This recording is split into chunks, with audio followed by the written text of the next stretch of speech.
Sebelum proklamasi kemerdekaan bangsa Indonesia dikumandangkan, ada serangkaian penting peristiwa yang menyangkut perjalanan bangsa ini dan merubah sejarah bangsa Indonesia.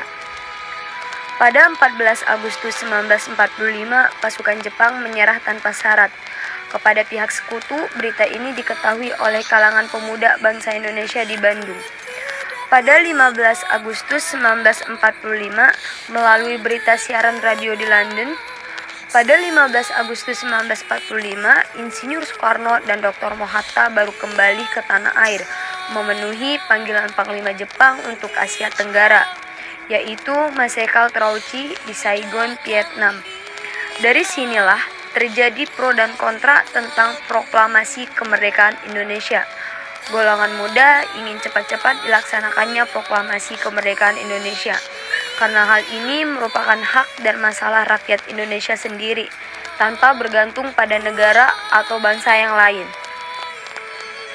Sedangkan pada golongan tua, menginginkan bahwa kemerdekaan Indonesia harus dilakukan secara terorganisir, misalnya dengan pernyataan dari bangsa-bangsa lain, dengan melampirkan tanda tangan dan lain sebagainya.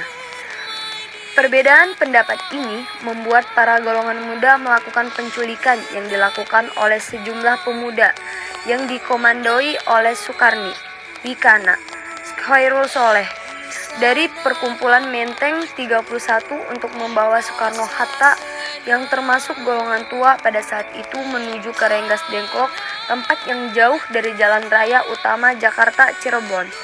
Pada tanggal 16 Agustus 1945, hal ini dilakukan agar mereka jauh dari pengaruh pemerintah penduduk Jepang.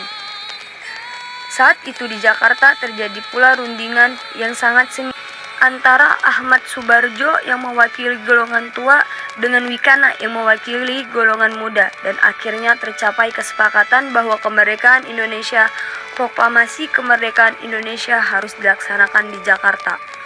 Akhirnya Soekarno dan Hatta dijemput di Rengas Dengklok untuk menuju rumah Laksamana Simeda yang berada di daerah Menteng. Naskah proklamasi akhirnya dirumuskan oleh Insinyur Soekarno, Dr. Hadas Mohatta, dan Ahmad Subarjo. Banyak pertimbangan sebelum tercapainya kata sepakat mengenai kepastian isi dan redaksional dari naskah teks proklamasi. Setelah disepakati, selanjutnya Sayuti Malik yang mengetik sesuai dengan naskah yang telah mengalami berbagai perubahan yang akhirnya disepakati tersebut. Penyusunan teks berlangsung hingga dini hari pada tanggal 17 Agustus 1945. Proklamasi